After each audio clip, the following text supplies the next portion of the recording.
আমার দুষ্টু মিষ্টি কলিজার বন্ধুরা, আমি কোয়েল চলে এসেছি নতুন একটি মজাদার গল্প নিয়ে, তাই গল্পটি শোনার আগে অবশ্যই হেডফোন ব্যবহার করো। কেননা আজকের গল্পটি শুনলে তোমাদের বেরিয়ে যাবে। তাহলে চলো আজকের গল্পটি শুরু করি। আমি ডাক্তারের রূপ নিয়ে আপাকে জিজ্ঞেস করলাম, তোমার কোথায় ব্যথা? আপা বলল, আমার কোমরে মাথায় ব্যথা।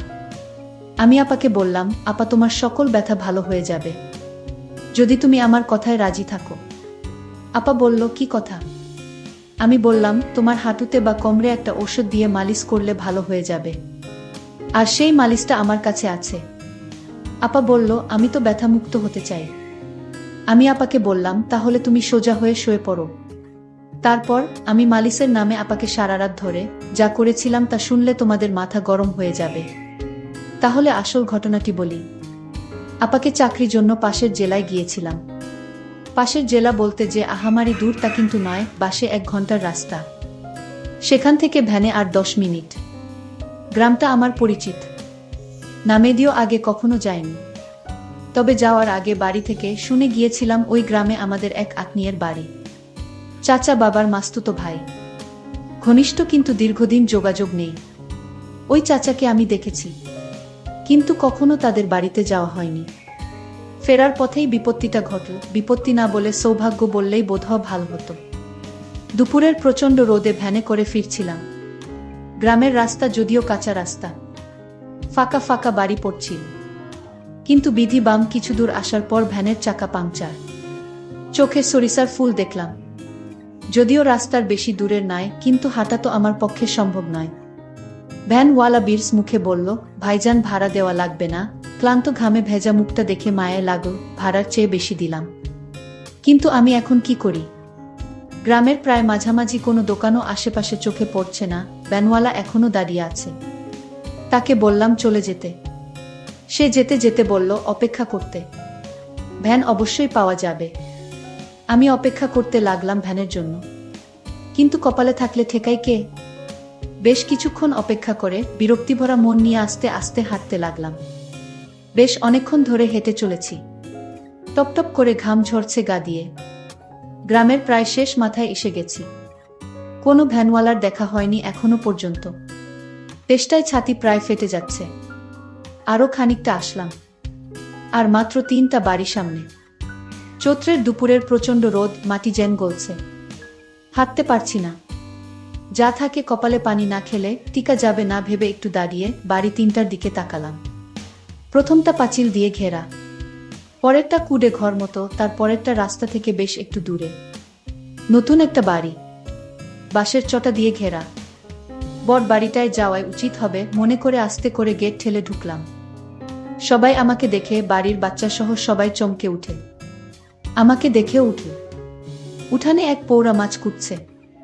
সামনে রান্নাঘরের বারান্দায় 3 সুন্দরী মহিলা রান্না করছে। বাড়িতে ছোট ছোট বাচ্চা ভর্তি। গ্রামের পরিবেশের সাথে একটু শহরের ফ্যাশন। অত্যন্ত সুন্দরী মহিলাগুলো, যদিও বয়স হয়েছে কিন্তু এখনো লাবণ্যময়ী। খোকা, কাউকে খুঁজছো? প্রশ্নের সম্বিত ফিরে পেলাম। জি, একটু পানি খাব।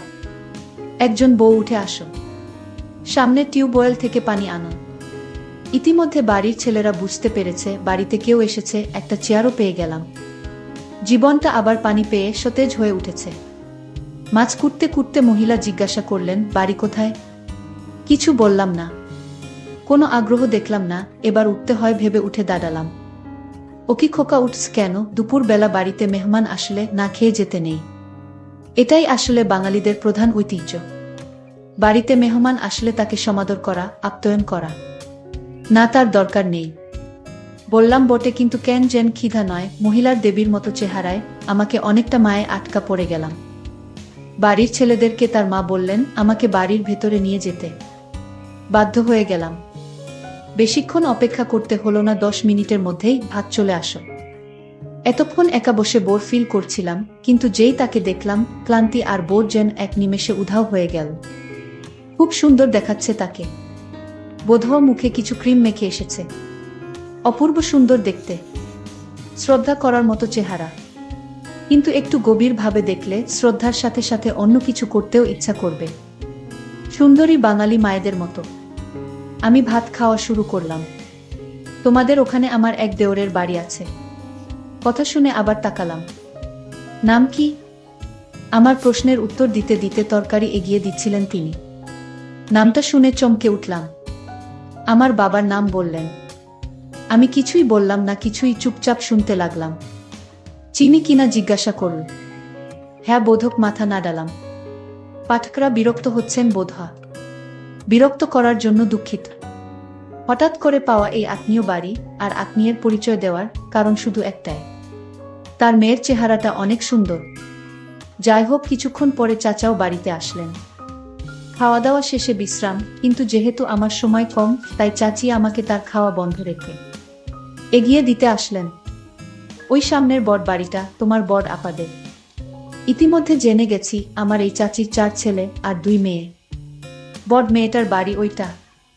চল দেখা করে আসি। কোনো ছোটবেলায় তোমাকে দেখেছে। চাচির সাথে থাকতে কেমন যেন মায়া অনুভব করছিলাম। পৌঁছে গেলাম চাচির অল্প বয়সী ঘরে। অপরূপ সুন্দর এক মেয়ে। কোনো ছোটবেলায় তোকে দেখেছি। আসিস না কেন ভাই? আমরা তো পর আগে চাচা মাঝে মধ্যে আসতো, এখন তাও আসে না। রক্তের সম্পর্ক কি ভোলা যায়? একনাগাড়ে বলে চলেছে আপা। আমাকে পেয়ে যেন তার কথা ফুরাচ্ছে না। ও খোকন, দেখ কে এসেছে। বছর 20 এক ছেলে বেরিয়ে আসল ঘর থেকে। পরিচয় হল আপার ছেলে। ছোট নয়, 7 বছরের আরো একটা ছেলে আছে। তাকে দেখলাম না। শুনলাম স্কুলে গেছে। আরো অনেক কিছু শুনলাম। চাচি ইতিমধ্যে চলে গেছে, সেজন্য বোধহয় তাদের প্রতি আমার মায়া সবসময় বেশি। আর এমন মেয়ে দেখলেই জীবনের একটা কঠিন সিদ্ধান্ত নিলাম, আমার একটা কিছু করতে হবে। আমি তো লোভ সামলাতে পারছি না। বাস্তব উদাহরণ আমার সামনে।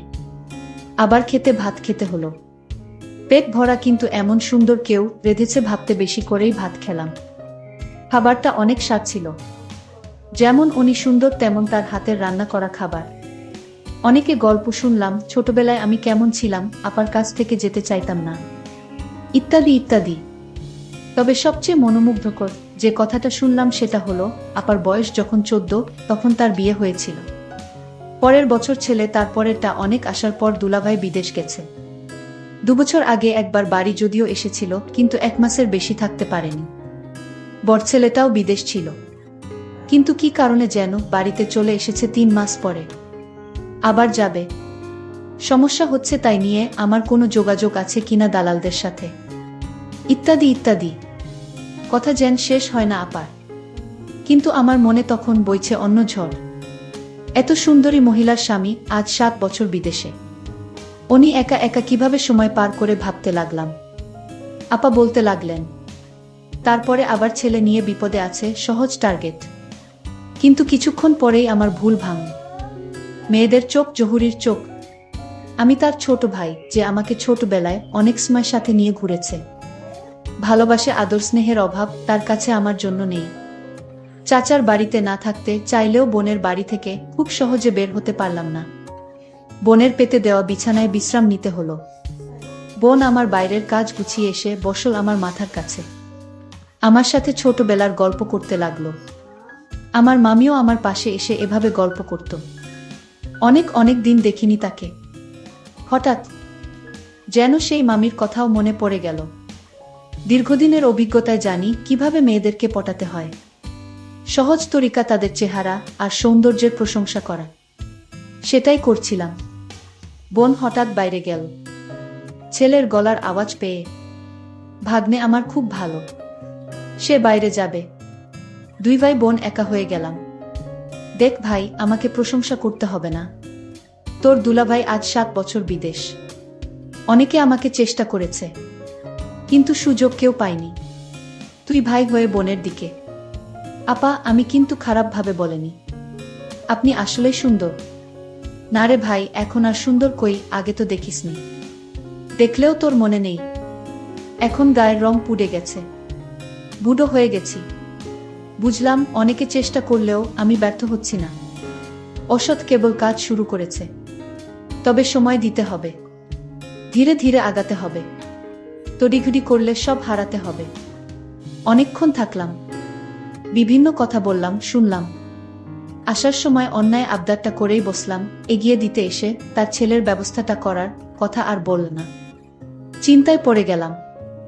আমাকে কি খারাপ ভাবল? কাজের চাপে 2 দিন মনে ছিল না তার কথা। আসার সময় মোবাইল নাম্বার নিয়ে এসেছিলাম, হঠাৎ সন্ধ্যায় রিং বেজে উঠল। ভাই কেমন আছো?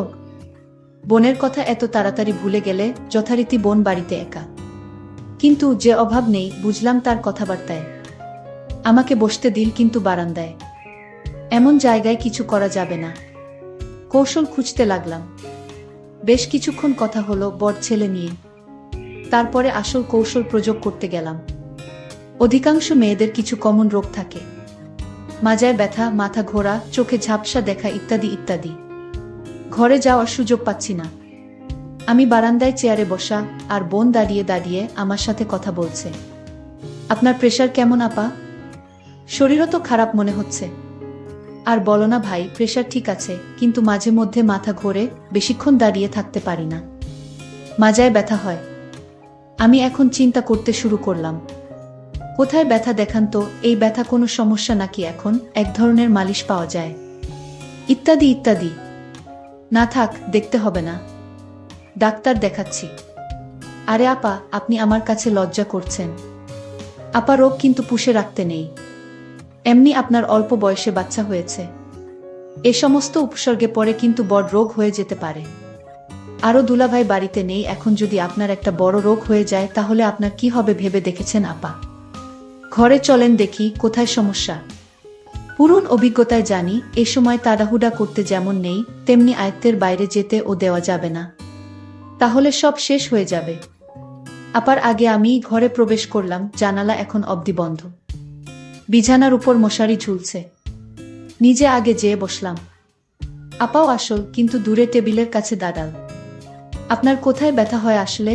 আপা বললেন কোমরে, আর বেশি মাথায় ব্যথা হয়। আমার মাথায় বেশি ব্যথা হয়, নিঃশ্বাস নিতে কষ্ট হয়। আমার প্রশ্নে আমি জানি কি উত্তর দেবে, কেননা পরিশ্রম করার পর সবারই নিঃশ্বাস নিতে কষ্ট হয়। আপা উত্তরও তাই দিল, অনেকক্ষণ কাজ করলে নিঃশ্বাস নিতে কষ্ট হয়। শরীরে ব্যথা হয় কি? পাকা ডাক্তারের মতো প্রশ্ন করে যেতে লাগলাম। না, হালকা হয় বোধ হয়, বাম পাশে না ডান পাশে, মাঝে মাঝে হয় বাম পাশে। এর আগে কোনো চিকিৎসা নিয়েছেন আপা? না, আমি এর আগে কোনো চিকিৎসা নেইনি, কারণ বাড়ির নানান কাজে আমার সারাক্ষণ পড়ে থাকতে হয়, আর তাই সুযোগ পেলাম কোথায় ডাক্তারের কাছে যাওয়ার। আপা তুমি চিন্তা করো না, আমি ডাক্তারি পড়ালেখা করেছি। আমি প্রতিদিন একটা প্রাইভেট ক্লিনিকে রোগী দেখি। তারপর বোন বলল, তুই এত বড় ডাক্তার হয়ে গেছিস, সেটা তো আমি জানতাম না, আজ জানলাম। আমি বোনকে বললাম, তোমার যত সমস্যা আছে আমার কাছে বলো, আমি সমাধান করব। তোমার কি শুধু মাথা ব্যথা? তুমি তো মিথ্যা কথা বলছেন আমার সাথে। আপনার তো হাঁটুতেও ব্যথা হয়। হ্যাঁ হয়, নিঃশ্বাস নিতেও কষ্ট হয়। আসেন তো বসেন এখানে। আমি তাকে বললাম, নিঃশ্বাস নিন তো জোরে। আপা নিঃশ্বাস নিতে লাগল। আমি বললাম, আপা আপনার হাঁটুতে ব্যথা কতদিন ধরে? আপু বলল, অনেক দিন ধরে হাঁটুতে ব্যথা। আমি বললাম, আপা আমি আপনাকে একটা মালিশ দিব, সেই মালিশ যদি হাঁটুতে ব্যবহার করেন তাহলে ব্যথা দ্রুত ভালো হয়ে যাবে। আপা বলল, দেখ ভাই, আমি কোনো কাজকাম ঠিকমতো করতে পারি না, একটু বাড়ির কাজ করলেই আমার হাঁটুতে ব্যথা শুরু হয়ে যায়, আবার নিঃশ্বাস নিতে কষ্ট হয়। আমি আপাকে বললাম, আপা আপনি চাইলে এই রোগ থেকে মুক্তি পেতে পারেন। আমি বললাম, কিভাবে ভাই? আপা আপনি শুধু আমি যা বলবো তাই করবেন, তাহলেই আপনার শরীর থেকে সমস্ত ব্যথা সরে যাবে। আপনি আগের মতো ভালো করে ঘরের সমস্ত কাজ করতে পারবেন, আর আপনার নিঃশ্বাস নিতে কষ্ট হবে না। আমি ভাইয়ের কথা শুনে অনেকটা সাহস পেলাম। আমার পাশে এত বড় ডাক্তার থাকতে আমি তাকে কি হাতছাড়া করতে পারি? আমি বললাম, ভাই আমার এখন কি করতে হবে সেটা বল। আমি বললাম, আপনার হাঁটুর জয়েন্টে যে ব্যথা সেটা সরাতে গেলে আমি একটা ঔষধ দিব, সেটা দিয়ে প্রতিদিন ভালো করে মালিশ করতে হবে, তাহলেই ব্যথা সরে যাবে। আমি বললাম, তাহলে ভাই দাও সেই ঔষধ, আমি মালিশ করে নিব। ভাই বলল, তুমি নিজে নিজে তা পারবে না, আমি একদিন দেখিয়ে দিব, তারপর অন্য কাউকে দিয়ে মালিশটা করালেই ব্যথা কমে যাবে। ঠিক আছে ভাই, তাহলে তুমি ওষুধটা দিয়ে মালিশ করে দেখিয়ে দাও, আমি পরে বুঝে নিব। আমি মনে মনে ভাবলাম, আপা এইমাত্র লাইনে আসছে। আসলে আপার সত্যি সত্যি হাঁটুতে ব্যথা ছিল। আমি বললাম, আপু আজ তোমার বাড়িতে রাতে কে কে থাকবে? আপা বলল, কে আর থাকবে, আমি আমার ছেলে, আর কেউ তো নাই। আমি বললাম, তাহলে আপা আপনি আজ একা রুমে ঘুমাবেন। আপা বলল, কেন? আমি বললাম, আপনার জন্য আমি মালিশ নিয়ে আসবো তাই। ও তাই, ঠিক আছে, আমি তোমার জন্য অপেক্ষা করছি। আমি আপাকে বললাম, আপা আমি ফার্মেসি থেকে আপনার জন্য মালিশটা কিনে নিয়ে আসছি। আপা বলল, তুমি আমার জন্য এত কিছু করছো। আমি বললাম, ভাই তার বোনের জন্য এইটুকু করতে পারবে না। আমি মনে মনে চিন্তা করতে লাগলাম, এতদিনের স্বপ্ন আজ আমার পূরণ হতে চলেছে। আমি বাজার থেকে আপার বাসায় আসলাম। আপা বলল, তোমার জন্য আজ ভালো কিছু রান্না করেছি, আসো খেয়ে নাও। তারপর রাতের খাবার খেয়ে আমি বললাম, আপা তুমি এবার রুমে যাও, আমি আসছি। আপা তার রুমে গেল। আমি তার রুমে গিয়ে দরজা বন্ধ করে দিলাম। তারপর আপাকে বললাম, আপা আমি এবার তোমার চিকিৎসা শুরু করতে পারি? আপা বলল, না, আমি তোমার লক্ষণ বুঝতে পেরেছি। আমি এইমাত্র চাচা আমার কাছে ফোন দিছিল। আমি চাচাকে বললাম, তোমার ছেলে নাকি ডাক্তার হয়ে গেছে। চাচা বলল, আরে কি বলো, ও তো মেট্রিক পাশ করেনি, তাহলে ও কি করে ডাক্তার হবে? ওর এসব ভণ্ডামি ছাড়া আর কিছুই নয়, ওর কথা তুমি বিশ্বাস করো না। আমি বললাম, আপা আসলে আমি। চুপ, তুই আর একটা কথাও বলবি না। তোর মতো মিথ্যাবাদীকে আমি কিছুইতে পছন্দ করি না। তুই এখন বের হয়ে যা। আমি তোকে অনেক বিশ্বাস করেছি, আর সেই বিশ্বাসের সুযোগ নিয়ে তুই আমার সাথে। ভাবতেই পারছি না। চলে যা আমার ঘর থেকে, তোর এই মুখ আর আমি দেখতে চাই না। আমি বাধ্য হয়ে আপার রুম থেকে বের হয়ে চলে আসলাম। আমার স্বপ্ন আর পূরণ হলো না। বন্ধুরা, আজকে গল্পটি কেমন লাগলো তা অবশ্যই কমেন্ট করে জানাতে ভুলবেন না। আর এরকম মজার মজার গল্প পেতে আমার চ্যানেলটিকে সাবস্ক্রাইব করে পাশে থাকবেন। ধন্যবাদ।